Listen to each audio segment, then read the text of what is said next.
Mr. President, if you're going to contradict me, I ought to have a chance to.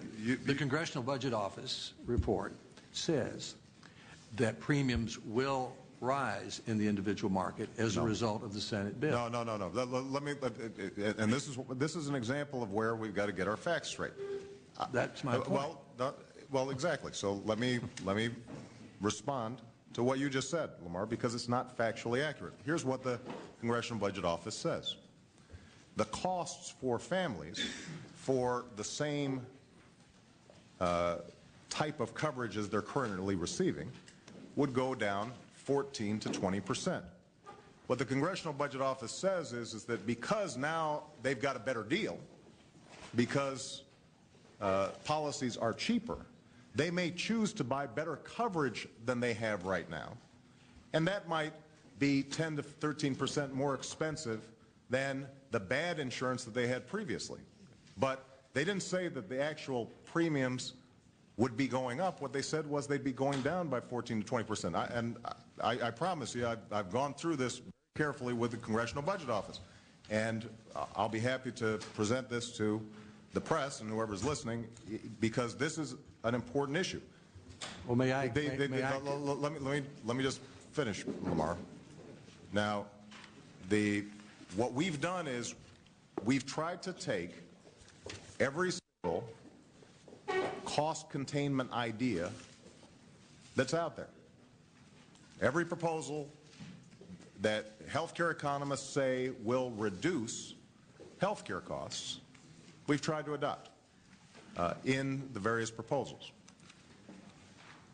There are some additional ideas that Republicans have presented that we think are interesting, and we also tried to include. So let me give you an example. You mentioned the idea of buying across state lines insurance.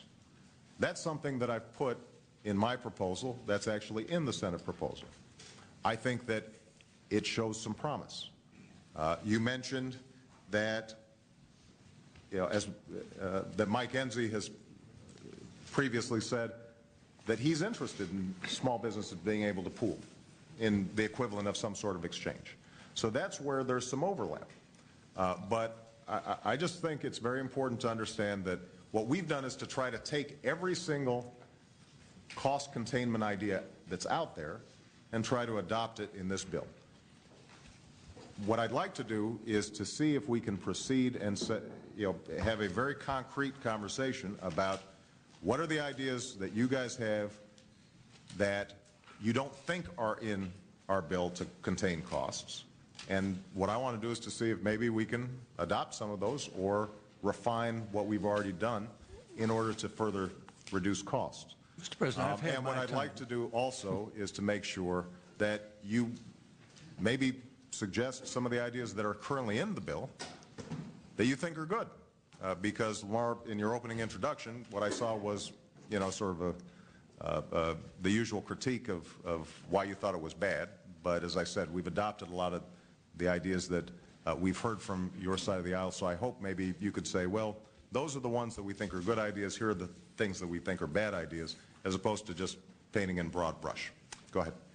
Mr. President, let me show some respect for my colleagues here. They're all here, eager to speak, all sure they could do a better job than I could on any of these points. And what I would like to do is get back directly to you with why I believe, with respect, you're wrong about the bill. Your bill would increase premiums, I believe. You say it wouldn't. So rather than argue with you in public about it, I'd like to put my facts down, give them to you. Maybe other colleagues will say that. As far as Mike Enzi's proposal, he's ready to talk about it.